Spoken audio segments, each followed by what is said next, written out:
Insya Allah hari ini kita akan membahas tentang tauhid, ya, yaitu jaminan dari Allah bagi orang-orang yang bertauhid. Kalau orang yang bertauhid, dia mengesahkan Allah, maka Allah akan jamin keselamatannya. Tauhid, kalau tidak salah pernah kita bahas, ada yang masih ingat? Tauhid dibagi menjadi berapa? 3 ya. Yang pertama tauhid rububiyah, yang kedua tauhid uluhiyah, yang ketiga tauhid asma wa sifat. Masya Allah, barakallahu fiik. Tauhid rububiyah itu mengesahkan Allah dalam hal penciptaan. Allah yang menciptakan langit dan bumi. Allah yang menciptakan meja. Allah yang menciptakan gedung. Loh, kenapa Mas kok Allah yang menciptakan meja? Bukankah ini hasil kerajinan tangan manusia? Ya, kita jawab betul. Tapi yang menciptakan kayunya siapa? Allah. Yang menurunkan hujan siapa? Allah. Nah, itu namanya tauhid rububiyah. Hatta orang-orang musyrikin di zaman Nabi Muhammad SAW, mereka meyakini tentang tauhid rububiyah. Ketika mereka ditanya, siapa yang menurunkan hujan? Maka mereka akan kompak menjawab Allah. Siapa yang memberi rezeki? Maka orang-orang kafir musyrikin akan sepakat, ya, kompak menjawab Allah. Ini nggak ada bedanya sama orang zaman sekarang. Kalau ditanya siapa yang ngasih rezeki, Allah. Pasti itu. Tapi ketika disuruh untuk mengesahkan Allah dalam bentuk ibadah, korelasi jadi tauhid uluhiyah. Berat bagi mereka. Ya, berat. Karena konsekuensi dari tauhid uluhiyah itu harus meninggalkan semua bentuk peribadahan kepada selain Allah. Segala jenis bentuk ibadah kalau diberikan kepada selain Allah, maka itu syirik. Segala bentuk ibadah yang diberikan kepada selain Allah, maka itu syirik. Syirik juga terbagi menjadi 2, syirik akbar dan syirik asghar. Syirkun akbar wa syirkun asghar. Ya, syirik besar dan syirik kecil. Syirik besar itu yang menghapuskan semua amalannya. Dan syirik kecil itu hanya menghapuskan amalan saat itu saja, tidak menghapuskan amalan-amalan sebelumnya. Ya. Itu korelasinya di tauhid uluhiyah. Tauhid uluhiyah yaitu ifradullah bil ibadah, mengesahkan Allah dalam bentuk ibadah. Ibadahnya, ya, sholatnya, zakatnya, puasanya hanya untuk Allah, tidak untuk makhluk, tidak untuk pohon, tidak untuk kuburan. Ini perlu diperhatikan. Kebanyakan manusia itu tergelincirnya di tauhid uluhiyah, bukan di tauhid rububiyah. Kalau tauhid rububiyah, kita semua sepakat bahwa hanya Allah saja yang menciptakan, yang mengatur alam semesta ini. Ya. Di akhir-akhir ini kan dipelajari kan tentang tata surya, ya kan? Sebelum manusia mempelajari, Allah duluan yang mengatur tata surya ini. Gak mungkin bumi ini tercipta dengan sendirinya tanpa disengaja. Allah yang menciptakan. Jangankan beribu tahun yang lalu, 1 menit yang akan datang, ya, Allah sudah tahu kita mau kemana, ya. Kita nanti umur sekian, kita akan kerja di mana, ya. Kita makan apa, Allah sudah tahu. Ya. Jadi tidak perlu pakai peramal. Peramal itu bahasa modernnya. Aslinya itu dukun. Jadi nggak perlu pakai seperti itu. Kemudian tauhid asma wa sifat. Mengesahkan Allah dalam nama dan sifat-sifatnya. Namanya Allah itu ada yang namanya Ar-Rahman, yang Maha Pengasih, yang Maha Penyayang ya, Rahman. Ar-Rahim, Ar-Rahman dan Ar-Rahim. Ini biasanya gandengan. Kita meyakini bahwa hanya Allah ya, zat yang Maha Pengasih lagi Maha Penyayang.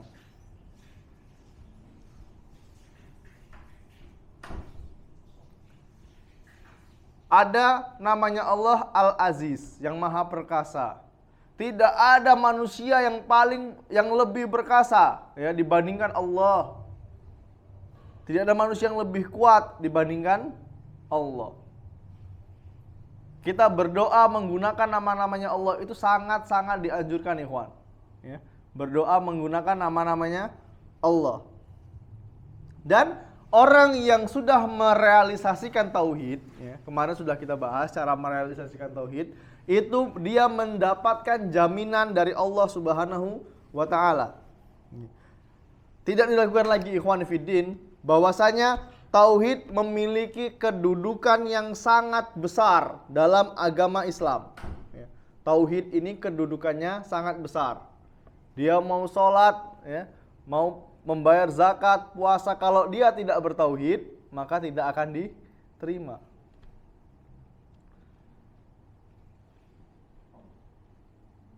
Oleh sebab itu, bagi siapapun yang mampu merealisasikan tauhid dengan benar, ya, akan mendapatkan beberapa keistimewaan. Beberapa keistimewaan. Keuntungan yang sangat besar bagi orang yang termasuk dari golongan ahlul tauhid. Bagaimana caranya kita bisa masuk ke golongan ahli tauhid? Allah Subhanahu wa taala akan menjanjikan banyak sekali kebahagiaan. Kalau kita sudah bertauhid, ikhwan, ya, kita enggak khawatir lagi. Masalah rezeki enggak khawatir, ya. Masalah keamanan, ya. Wah, kalau orang enggak bertauhid repot ya. Mau pergi jauh, kalau enggak bawa jimatnya, wah ini nanti was-was ini. Ya. Tapi kalau orang yang bertauhid, dia sudah tahu Allah yang menjaga dia. Nggak perlu pakai jimat. Ya. Allah sudah jamin dia. Maka dia akan bahagia hidupnya. Orang yang bertauhid nggak khawatir masalah rezekinya. Dia sudah tahu bahwa rezeki itu sudah pasti. Rezeki, ajal itu sudah pasti datang. Dia nggak khawatir. Sedangkan surga dan neraka ini yang masih perlu diperjuangkan. Bisa dipahami ya? Rezeki, ajal itu sudah pasti. Sudah pasti mati kita. Tapi nggak tahu kapan. Entah 1 menit yang akan datang, entah kita keluar dari ruangan ini. Ya. Rezeki itu sudah pasti. Jadi jangan khawatir. Akan tetapi surga dan nerakanya Allah untuk kita itu yang masih perlu diperjuangkan, masih perlu dipertanyakan. Hanya Allah yang tahu. Ya. Terserah Allah mau memasukkan kita ke surga apa ke neraka. Ya, surga-surganya Allah, terserah Allah memasukkan kita ini kemana. Tergantung kita mau atau enggak nih. Ustaz, kan Allah sudah tahu kita mau masuk neraka atau masuk surga. Terus ngapain kita beribadah, kita sholat, ya kan? Allah, ya, sudah memberikan jalan kita. Ini loh jalan kebenaran, ini jalan yang batil. Kita mau pilih yang mana nih? Gitu loh. Jalan yang hak itu sudah jelas. Kalau kita mau mengikutin silahkan. Ya. Dan inilah keistimewaan orang-orang yang bertauhid. Dia akan merasa aman. Dia akan merasa bahagia. Orang dia sadar bahwasanya di dunia ini hanya tempat untuk singgah. Perjalanan kita sebenarnya itu nanti di akhirat. Orang yang bertauhid dia akan paham bahwa dia di dunia ini sebagai sarana untuk mencari bekal akhirat, bukan sebaliknya, ya. Maksudnya gimana? Bukan sebaliknya, akhirat dijadikan sarana untuk mendapatkan dunia. Nah ini banyak sekali terjadi ya.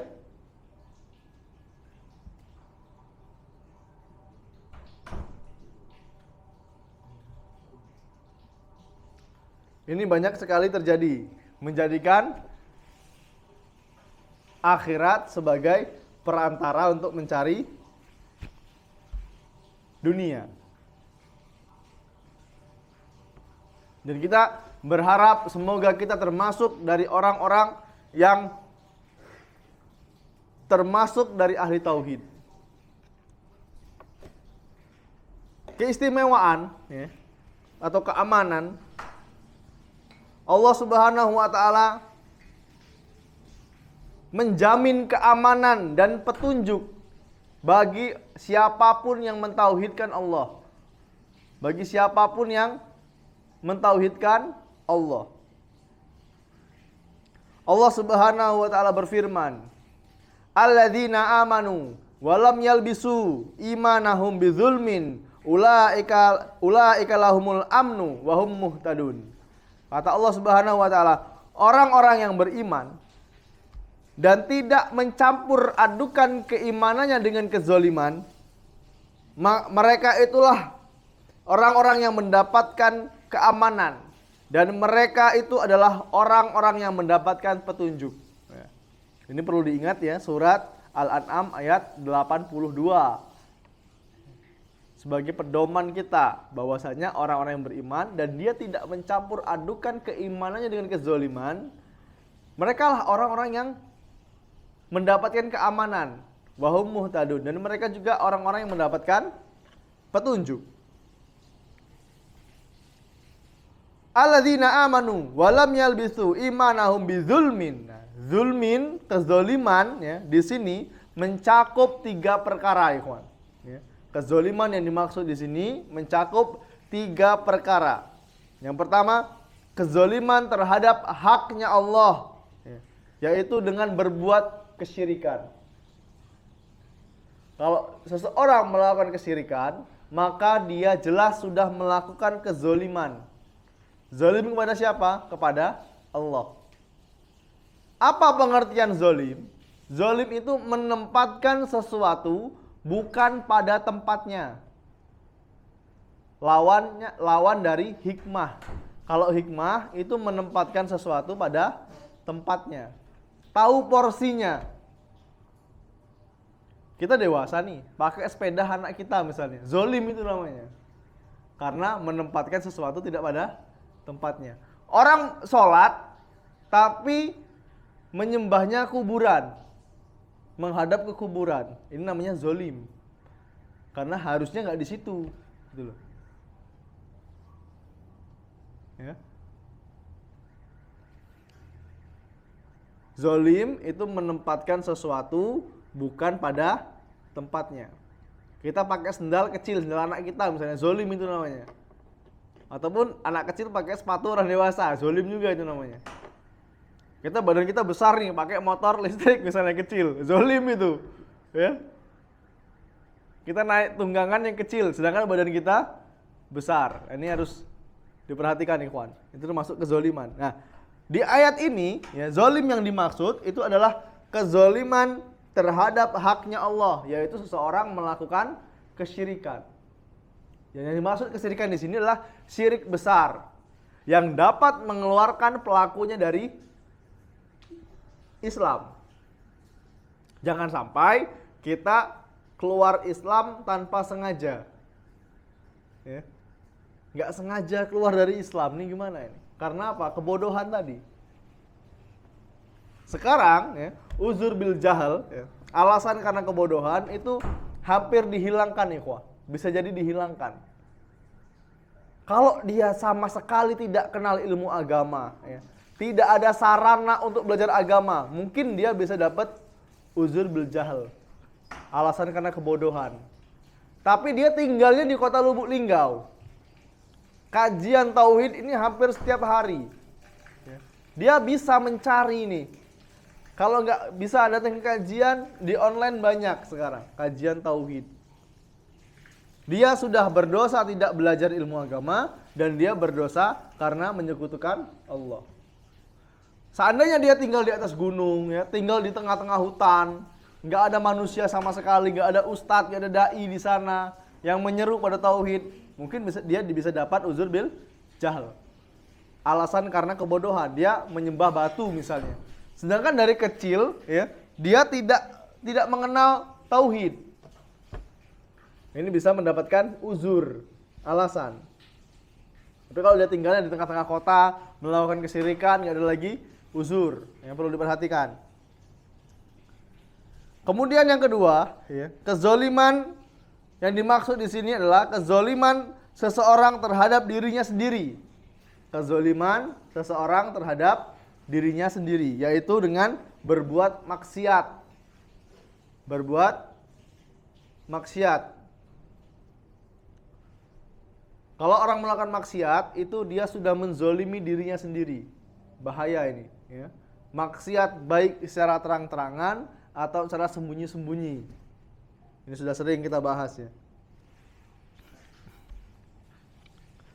Kezaliman yang berikutnya yang dimaksud di ayat ini adalah kezaliman seseorang terhadap orang lain, ya, yaitu dengan menganiaya orang lain, ya, menzolimi orang lain.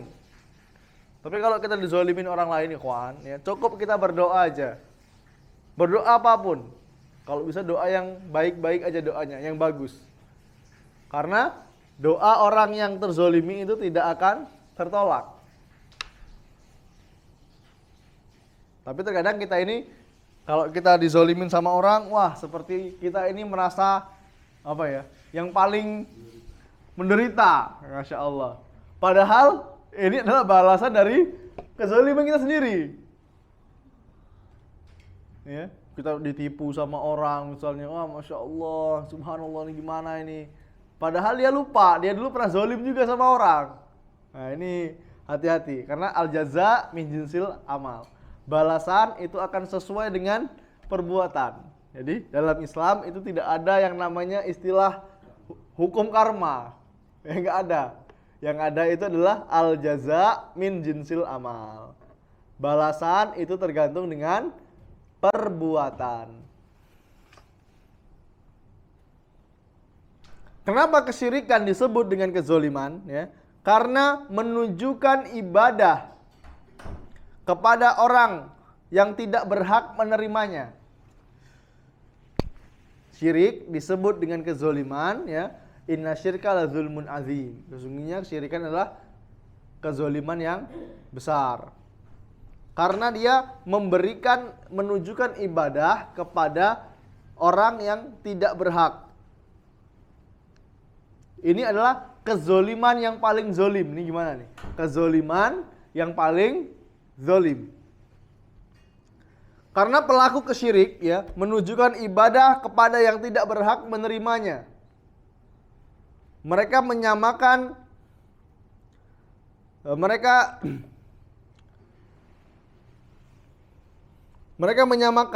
Allah Subhanahu wa taala sang Khalik dengan makhluk. Orang yang melakukan kesyirikan ini, dia menyamakan Allah Subhanahu wa taala dengan makhluk. Walaupun ketika kita tanyain, mereka nggak mau ngaku. Loh, kenapa kok kayak gini syirik, Mas? Saya ini hanya berdoa kepada Allah loh. Saya ini minta ampunnya kepada Allah loh. Loh, Bu, tapi kok kenapa di kuburan? Saya ini kan menjadikan kuburan ini sebagai perantara aja. Maksud nggak? Menjadikan kuburan sebagai perantara. Dan ini tidak boleh, la yajuz. Terus dia ngelak lagi nih. Mas, kita ini kalau mau ketemu bupati, Mas, mau ketemu wali kota, harus ketemu ajudannya dulu. Ya. baru disampaikan kepada pemimpin, wali kota misalnya. Sedangkan saya ini adalah orang yang berdosa, Mas. Orang yang banyak dosanya. Jadi Allah ini tidak akan menerima taubat saya. Harus melalui perantara orang solih ini. Dia menjadikan orang solih yang mati ini sebagai perantara. Kalau nggak salah sudah pernah kita bahas ya. Syarat bolehnya kita minta doa, minta tolong. Boleh kita tolong. Abu Amar tolong doakan saya ya, saya mau ujian misalnya. Saya mau ujian skripsi misalnya. Tolong doakan saya. Nggak apa-apa. Karena apa? Dia memenuhi syarat. Syarat yang pertama apa, masih ingat? Yang pertama dia hidup. Yang kedua dia hadir. Yang ketiga dia mampu. Dia mampu nggak mendoakan kita? Mampu. Apakah dia hadir? Ada dia? Ada. Apakah dia hidup? Ya hidup. Berarti dia boleh dimintain pertolongan. Kalau dia mampu, ya, tapi dia tidak hadir,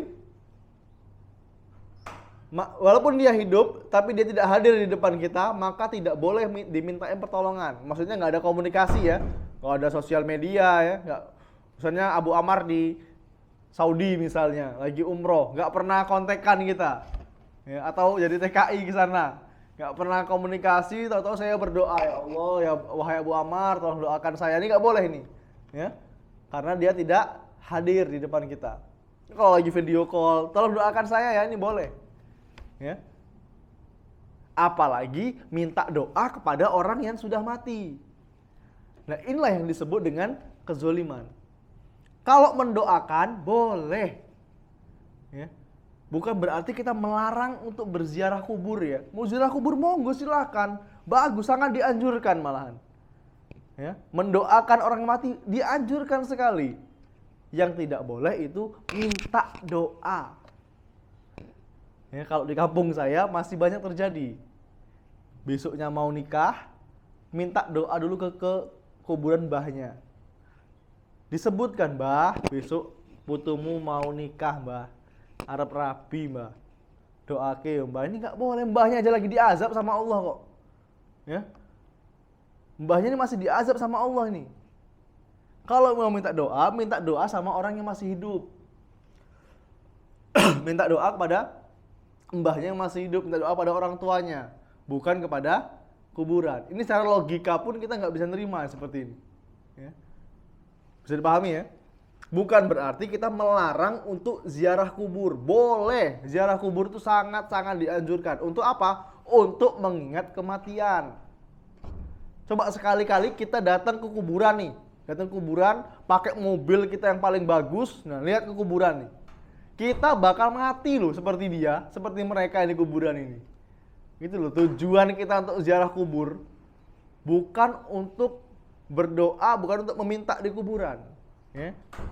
Ziarah kubur itu hanya untuk mengingat kematian dan mendoakan penghuni kubur ya, semoga diringankan azabnya ya, dimudahkan hisabnya. Ini boleh.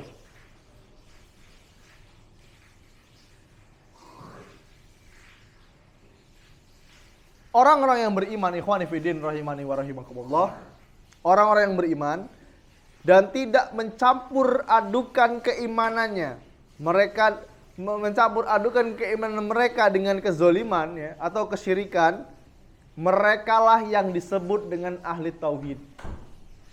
Apabila dia tidak mencampur adukan keimanannya dengan kezoliman, maka merekalah yang disebut dengan ahli tauhid. Baik itu syirik besar maupun syirik kecil. Jangan dicampur adukan. Udah ngaji, jenggotnya panjang setiap hari ke kajian, tapi kalau tangannya gatel, dikiranya mau dapat duit. Ini gak ada hubungannya ya. Dapat duit sama tangan gatel. Kalau mau dapat duit, dia kerja, ya, dagang, ke kantor kalau bisa. Kalau enggak ya jualan. Ini baru dapat duit. Wah, tangan saya gatel ini. Kayaknya mau dapat duit ini. Tangan gatel. apalagi bajunya kebalik mendapat duit. Apa hubungannya dapat duit sama baju kebalik? Ini nggak boleh, ikhwan. Ya. Mitos yang nggak ada asal usulnya. Cuma kila wakol, katanya. Jari mbahku kalau tangannya gatel mau dapat duit. Ya, kan jari mbahnya, karena beragama ini bukan karena jari ini. Segala sesuatu ya yang itu berhubungan dengan hal gaib, maka tidak boleh kita menerka-nerka. Ya. Nggak ada hubungannya. Ada kupu-kupu masuk rumah, wah ini bakal ada tamu nih, dari mana? Ya. Dari mana ujungnya? Nggak ada ini. Mungkin yang pernah melakukan seperti itu ya kita juga dulu pernah gitu loh. Tapi segera kita bertaubat, minta ampun sama Allah. Yang pernah ngomong, wah kalau tak kate aku mati dia tadi. Nah ini segera bertobat, ikhwan. Karena apa? Dia menghilangkan Allah di situ. Kalau nggak ada saya, dia mati. Allah kemana? Gitu loh. Ini perkataan yang ringan, tapi bisa menjerumuskan pada kesyirikan. Kadang lisan kita ini ya, sesuatu yang ringan, tapi bisa yang paling banyak menjerumuskan ke neraka. Karena Rasulullah SAW beliau pernah bersabda, awkamakal,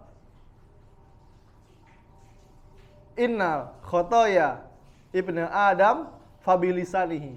Nah, sungguhnya kesalahan yang terjadi, kebanyakan yang terjadi pada Bani Adam atau manusia itu pada lisannya. Lisan ini ringan, tapi sering sekali menjerumuskan manusia ke dalam neraka. Gara-gara apa? Lisan. Seperti perkataan Umar bin Khattab radhiyallahu an, man kasura kalamuhu kasura syaqatuhu wa man kasura syaqatuhu kasura dzunubuhu wa man kasura dzunubuhu wa man kasura man kasura kalamuhu kasura syaqatuhu wa man kasura syaqatuhu kasura dzunubuhu wa man kasura dzunubuhu fannar aula bihi. Kata Umar bin Khattab radhiyallahu an, barang siapa yang banyak ngomong, maka dia banyak salahnya. Barang siapa yang banyak salahnya, maka dia banyak dosanya. Barang siapa yang banyak dosanya, maka sesungguhnya neraka lebih pantas baginya. Ya. Kalau ngomongnya tidak bermanfaat. Ini lisan itu bisa mengantarkan kepada kesyirikan. Makanya kalau ngomong itu hati-hati. Bukan sekedar di lisan saja. Sekarang itu mencakup ke sosial media, di komentar-komentar, ya, yang sering berselancar di dunia maya, ya, di dunia Facebook misalnya. Ini jangan dikit-dikit di komentar, dikit-dikit di komentar. Ya, bahaya ini.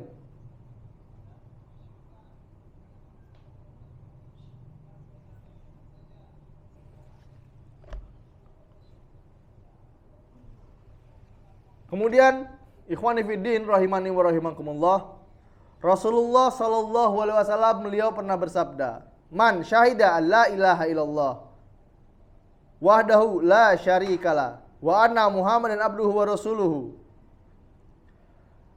Kata Rasulullah sallallahu alaihi wasallam, ya, yang menunjukkan ahli tauhid pasti masuk surga. Man syahida, barang siapa, kita bacakan saja artinya, barang siapa yang bersaksi, ya, bersahadat bahwa tidak ada ilah sesembahan kepada sesembahan yang berhak disembah selain Allah, tidak ada sekutu baginya, wahdahu la syarikalah, tidak ada sekutu baginya, dan dia bersaksi bahwa Muhammad adalah hamba dan rasulnya. Nabi Muhammad itu adalah hamba dan rasulnya, dan Isa adalah hamba dan rasulnya. Dan kalimat yang disampaikan kepada Maryam itu adalah yang disampaikan kepada Maryam serta ruh darinya, yaitu ruhnya Nabi Isa, dan bersaksi bahwa surga dan neraka itu adalah benar, maka Allah akan memasukkan dalam surga sesuai dengan amal yang dia kerjakan. Dia meyakini bahwa Allah zat yang berhak disembah. Dia meyakini bahwa Nabi Muhammad SAW itu adalah Nabi dan hamba dan Rasul Allah. Nabi Isa itu adalah hamba dan Rasulnya Allah. Dia meyakini bahwa Maryam ya, dan kalimat serta ruh yang ditiupkan kepadanya itu benar. Surga dan neraka itu benar. Ya. Benar adanya. Maka Allah akan memasukkan dia ke dalam surga. Sudah pasti ini. Ya. Tanpa menyekutukan Allah. Ingat ya, tanpa menyekutukan Allah.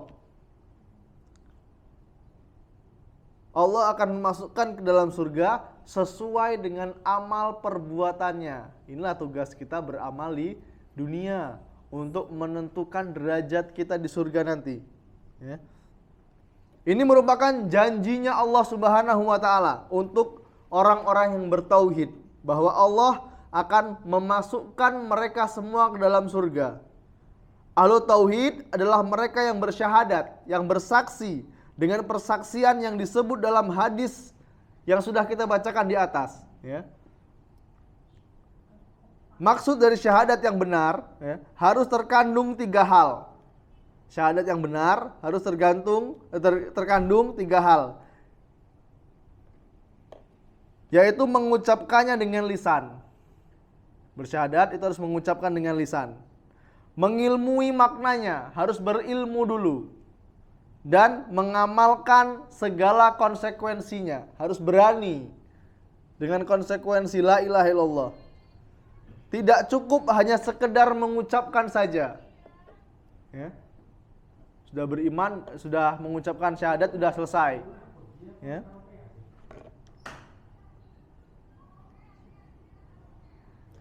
Kemudian yang dimaksud dengan kalimat Rasulullah SAW, maka naminal amal, ya, sesuai amal yang dikerjakannya. Allah akan masukkan seseorang ke dalam surga sesuai dengan amal yang dia kerjakan. Itu memiliki 2 tafsiran. Yang pertama, mereka akan masuk ke dalam surga walaupun memiliki dosa yang banyak.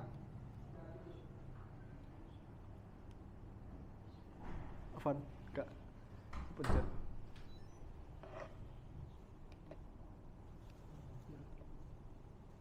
Apa ya? Mereka akan masuk dalam surga walaupun mereka memiliki dosa-dosa yang banyak, ya, tapi selain dosa syirik. Karena dosa selain syirik, ya, maksudnya dosa syirik tidak akan Allah ampuni kecuali dia bertaubat di dunia.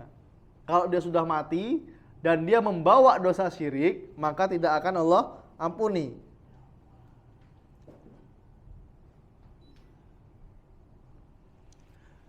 Walaupun dia memiliki dosa membunuh, dosa berzina, dosa durhaka kepada orang tua, ini masih punya kesempatan untuk diampuni oleh Allah. Ya.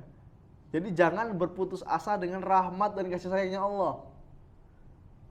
Kalaupun dia di dunia melakukan kesyirikan dan dia mau bertaubat kepada Allah, dia bertekad untuk tidak mengulanginya lagi, maka Allah akan ampuni apabila taubatnya itu sungguh-sungguh. Taubatan nasuha.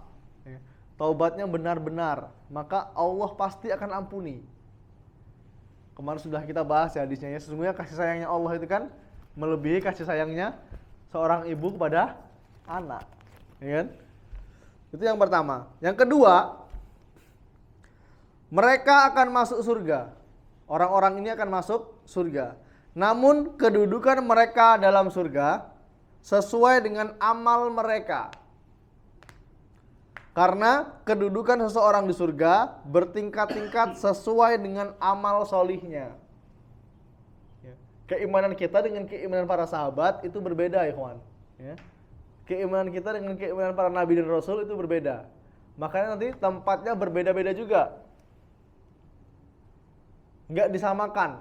Karena ada suatu sekte yang mereka menganggap bahwa keimanan kita dengan keimanan nabi itu sama. keimanan kita dengan keimanan para sahabat itu sama. Ini batil ya. Ini tidak boleh.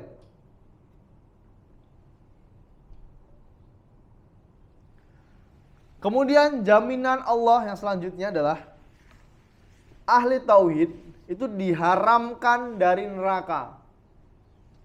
Sudah pasti dia masuk surga dan dia pasti diharamkan untuk masuk neraka.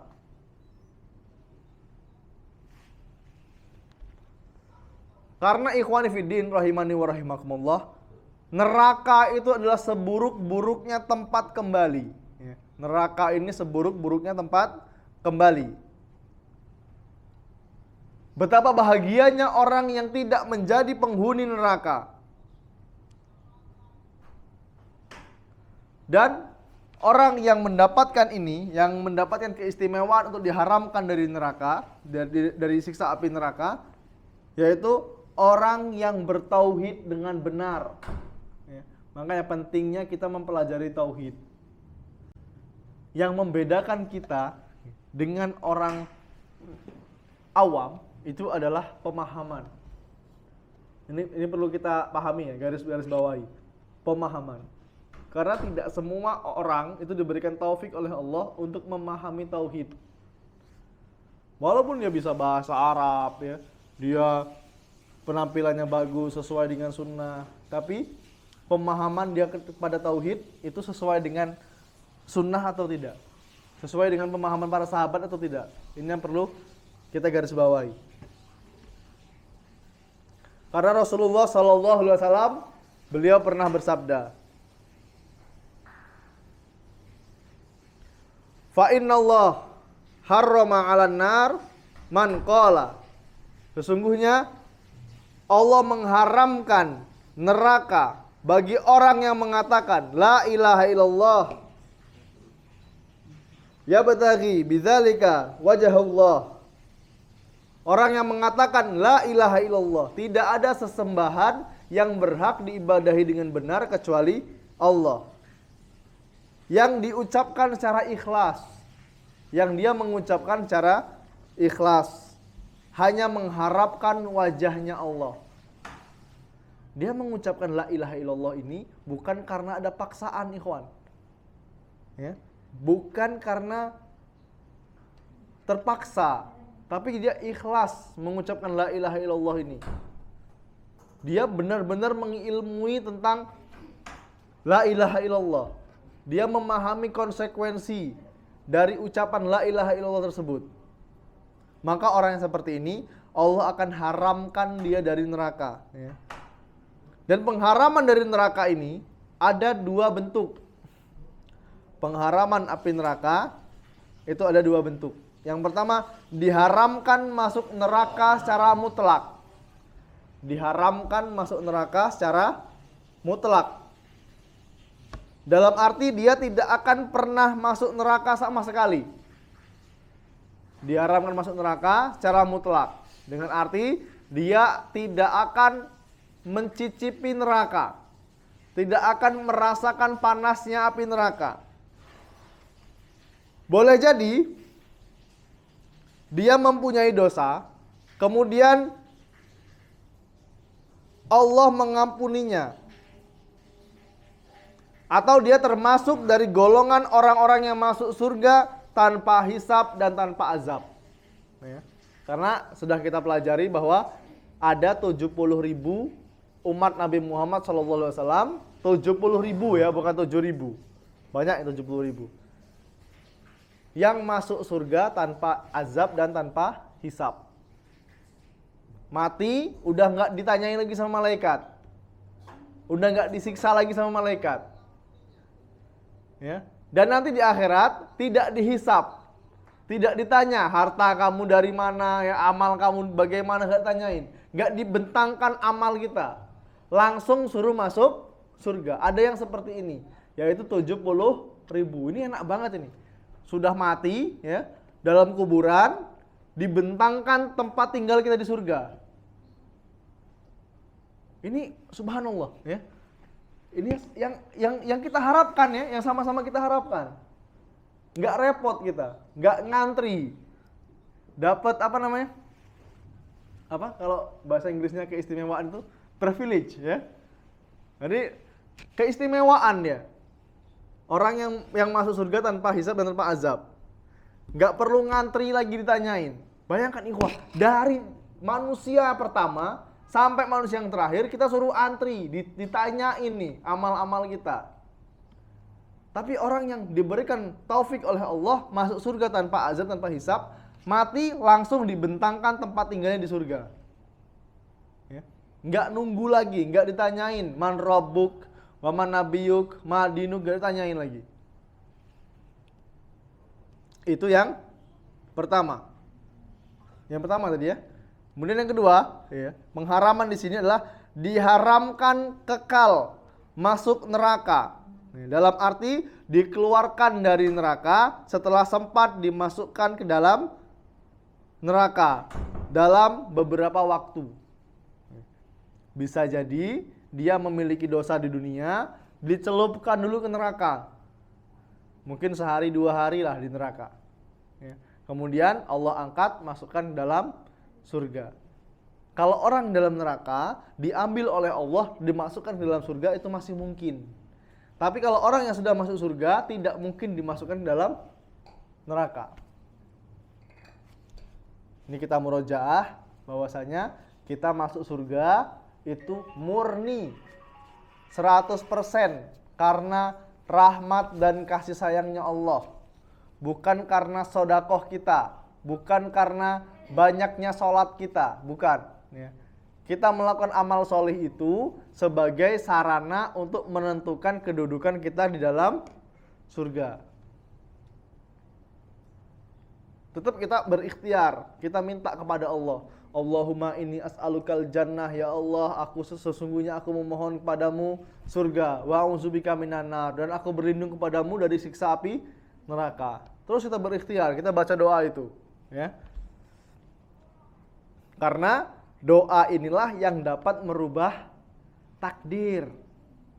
Ingat ikhwan, doa ini satu-satunya hal yang dapat merubah takdir.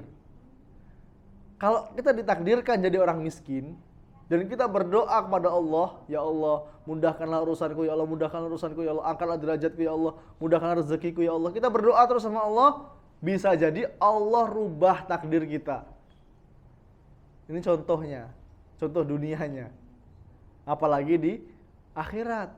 Allahumma inni as'alukal jannah, ya Allah, aku memohon kepadamu surga. Wa a'udzubika minan nar, dan aku berlindung kepadamu dari siksa api neraka. Terus baca doa itu.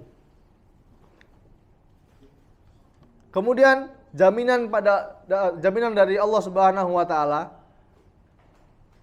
ahli tauhid akan diampuni dosa-dosanya. Tidak ada manusia yang tidak berdosa kecuali nabi dan rasul. Nabi Muhammad sallallahu alaihi wasallam itu sudah diampuni dosanya sebelum dan sesudah. Hanya beliau yang maksum, manusia tanpa dosa. Ya. Allah sudah ampuni dosa-dosanya. Sedangkan kita, dosa kita setiap hari semakin bertambah, amal kita sedikit. Dan hidup di dunia bersantai-santai. Nggak ada prioritas akhirat dalam hidup kita. Ya, repot ini seperti ini. Ya. Setiap hari umur kita terus berkurang nih. Umur kita berkurang, amal kita sedikit, dosa kita semakin banyak. Walaupun dia di rumahnya. Di rumahnya nggak keluar rumah. Tapi berselancar di sosial media.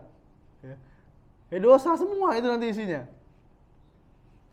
Melihat aurat, ya. Tapi dosa-dosa seperti ini akan Allah ampuni apabila dia bertauhid dengan benar. Segala jenis dosa kalau dia bertauhid kepada Allah dan dia senantiasa bertaubat, maka Allah akan ampuni. Ingat ya, Allah akan ampuni. Karena hidup kita ini, ikhwani fiddin, rahimani wa rahimakumullah, selalu bergelimpangan dengan dosa dan maksiat. Yang tahu siapa? Ya kita sendiri. Tahu kapasitas diri kita. Ya. Karena Rasulullah sallallahu alaihi wasallam beliau pernah bersabda, "Kullu bani Adam khata'un wa khairu khata'ina at-tawwabun." Seluruh Bani Adam, ya, atau anak Adam, yaitu manusia, itu pendosa semua. Wa khairu khotoina tawabun, dan sebaik-baiknya pendosa itu yang bertaubat. Tapi jangan sampai kita salah mengartikan. Salah mengartikan gimana maksudnya? Kita sudah tahu Allah itu maha penerima taubat, Allah itu maha pengampun, tapi kita melakukan dosa lagi. Terus dosa lagi, nanti bertaubat aja, kan Allah kan maha pengampun. Nah, ini orang yang tertipu. Kata Ibnu Taimiyah, orang ini adalah orang yang tertipu. Dia lupa bahwa innallaha syadidul iqab. Sesungguhnya azabnya Allah itu adalah sangat pedih. Ya, dia lupa dengan dalil ini. Ketika dia melakukan maksiat, enggak apa-apa kan, Allah kan Maha Pengampun. Enggak apalah, dosa dikit kan Allah Maha Pengampun. Nah, ini bahaya ini ya. Gunung yang besar itu terdiri dari batu-batuan kecil. Dosa kecil terus ditumpuk jadi besar. Allah akan mengampuni semua dosa di akhirat nanti. Ya.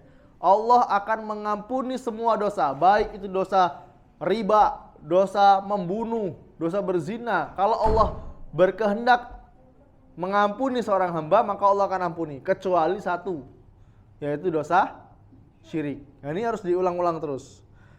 Allah Subhanahu wa taala berfirman, "Innallaha la yaghfiru ayyushraka bih wa yaghfiru ma duna dzalika liman yasha'. Wa may yusyrik billah faqad iftara itsman aziman." Kata Allah Subhanahu wa taala, sesungguhnya Allah tidak mengampuni dosa syirik, dan Dia mengampuni segala dosa yang selain dari syirik bagi siapa yang Dia kehendaki, bagi siapa yang Allah kehendaki. Barang siapa yang mempersekutukan Allah, maka sungguh ia telah berbuat dosa yang besar. Sebesar-besarnya dosa itu adalah perbuatan syirik.